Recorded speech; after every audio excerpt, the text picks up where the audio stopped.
Hi guys, welcome back to Kata Federica. It's me, Federica Kal, and welcome to Kamis Realistis.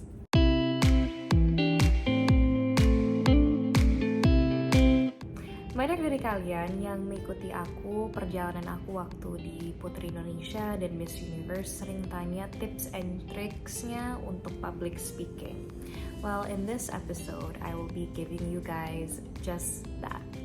For those who have just followed me, karena pekerjaan aku sering harus tampil di depan audience yang lumayan banyak, a large audience. So I have picked up a few tricks that I've learned from myself that really helped me when I speak in front of large audiences or even everyday communication skills. Karena menurut aku, communication skills menjadi salah satu skills terbaik yang kamu bisa belajar. And remember guys, the investment you make into yourself is the best investment you can make. Especially in a work setting, kalau kalian sudah mulai kerja, having good communication skills is very useful for presentation, for meetings, and etc. Jadi di episode kali ini aku bakal sharing beberapa hal yang aku belajar dan menurut aku useful untuk kalian ketika kamu sedang public speaking. So let's go. First is practice, not memorization. Berlatih bukan untuk menghafal. Untuk menjadi diri kamu sendiri dalam sebuah speech, sebaiknya jangan menghafalkan speech kamu secara absolut. Berlatih boleh, because practice is very good. But don't memorize your script, because it's actually less effective than you think. Kamu harus siapkan diri untuk perubahan, apalagi di dalam skrip kamu kata-katanya, because change is inevitable guys. Kamu harus tahu main points kamu apa saja, dan kamu harus memiliki pengetahuan yang tinggi tentang subjek atau topik yang kamu mau bahas, because I've realized we're the most nervous when we don't know our subject very well, because the fear comes from the unknown. Sama seperti ujian, kalau misalnya kita well prepared, kita sudah belajar, when we enter an exam room, we'll feel confident dibandingkan ketika kita tidak belajar dan unprepared. So the confidence comes from being prepared, and the nervousness comes from being not prepared. So don't memorize but understand, karena ini bakal memudahkan kamu untuk menjadi lebih fleksibel ketika perubahan ini datang. Dan ternyata presentasi kamu nggak berjalan sesuai ekspektasi. Aku sering banget mengalami ini di acara kalau misalnya lagi mau public speaking events and I will be the speaker for the event. Tiba-tiba ada last minute changes, mereka minta waktunya dipersingkat dari 20 menit ke 10 menit. Dan kalau misalnya aku bergantungan kepada skrip aku, mungkin untuk membuat perubahan itu bakal sangat sulit, because I already prepared in advance and I only know my script. Tapi kalau misalnya kamu punya comprehension yang tinggi dan knowledge tentang subject and you know your main points that you want to make and deliver, kamu akan sangat mudah untuk mempersingkat dan expand on your points, because you are dependent on your knowledge, not the script. And they also say that the greatest speakers are always prepared for the inevitable. Penghafalan juga memberi jarak dari kamu dan audience kamu, karena it feels very robotic and less natural, dan kasih kamu tekanan untuk menghafal skrip kamu kata per kata. A great speaker in my eyes is mantan Prime Minister dari UK, Winston Churchill, dan dia pernah bilang bahwa speech yang terbaik sebenarnya bukan speech yang sering dilatih atau orang sudah menghafalnya secara sempurna, because those speeches are very robotic and too perfect dan justru membuat orang tertidur. But the best speeches are the ones that are natural and have some spontaneous elements to it.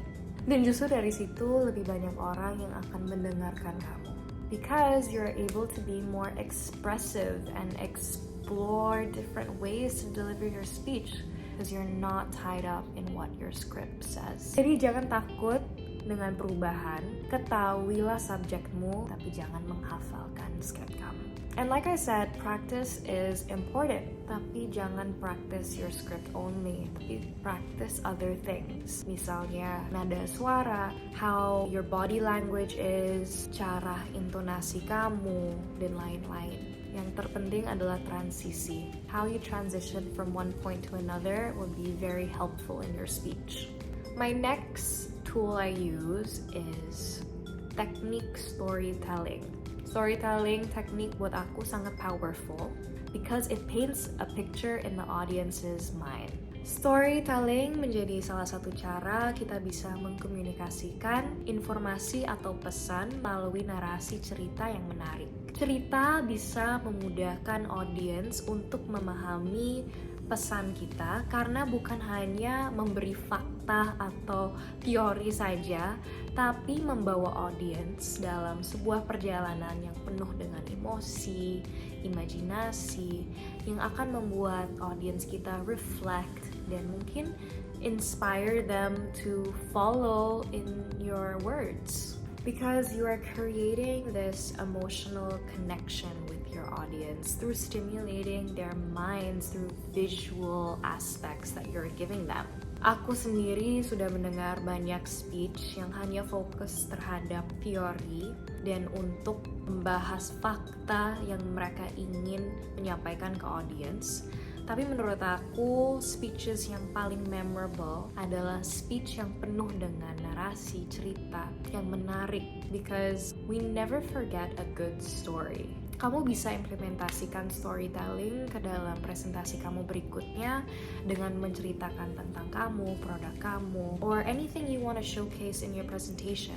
Dan perspektif yang bagus untuk kita punya adalah presentasi yang terbaik nggak terasa seperti presentasi, karena presentasi sebenarnya hanya cerita dari orang yang punya pengalaman yang menarik. It's a conversation between people, which brings me on to my next point.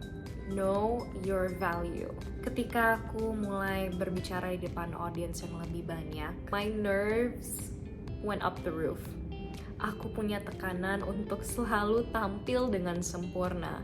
And I realized that I wasn't focusing on the purpose of my speech, tapi aku lebih fokus terhadap diri aku sendiri. Jadi aku menemukan salah satu perspektif yang membantu aku untuk merubah pandangan aku ketika mau public speaking atau berbicara depan audience. That is very useful. So before you speak, ask yourself these two questions. 1, do you believe in what you are delivering?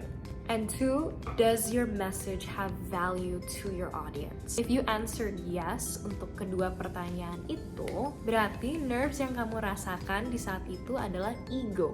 How will I look? How does my voice sound? Apakah mereka bakal suka dengan aku?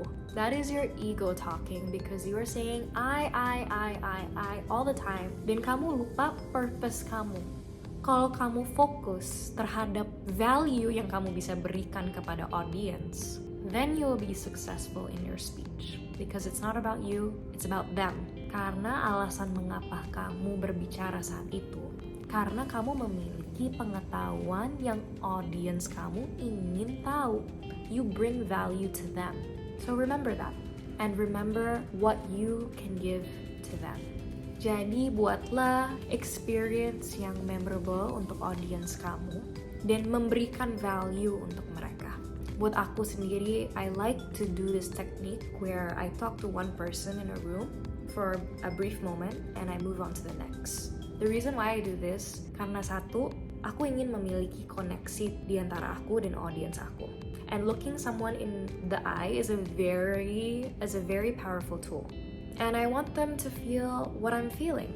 Dan ketika aku bicara tentang sesuatu, aku pastiin dulu that I have passion and I believe in what I'm saying. Because I feel like the audience can pick up on that.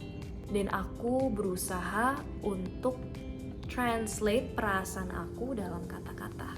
Misalnya, apa yang aku bicarakan membuat aku happy because it's exciting news. I will show my excitement and my enthusiasm. Tapi kalau misalnya it's something serious dan membuat aku khawatir, ya aku akan menunjukkan perhatian aku. my concern, my sympathy. It's all about showing your emotions and being authentic. At the end of the day, we're all humans. We have emotions. Jangan terlalu flat ketika kamu berikan speech. Berusaha untuk mencari emosi kamu and ask yourself, how does this make you feel? Dan coba untuk translate itu ke dalam speech kamu. That's how you capture the audience's heart. So remember, yang pertama, practice not memorization. Yang kedua, the power of storytelling. Dan yang terakhir, know your value. Tapi sebenarnya kunci utamanya adalah be consistent. Karena kalau misalnya kamu konsisten, you want to learn, keep going, you're always gonna develop and you're always gonna improve. No skill is set in stone. Pasti selalu akan ada room for improvement. Aku sendiri juga masih cari cara untuk memperbaiki skills aku, especially in public speaking. Just make note of that. Yang penting kamu konsisten and you will do well. Semoga dari episode ini kalian belajar some tips that are useful for you in your public speaking yang bisa kamu gunakan di dalam speech atau presentasi kamu berikutnya. Dan kalau misalnya kalian ada pertanyaan or any follow-up questions, please comment below and I'll try to answer them for you.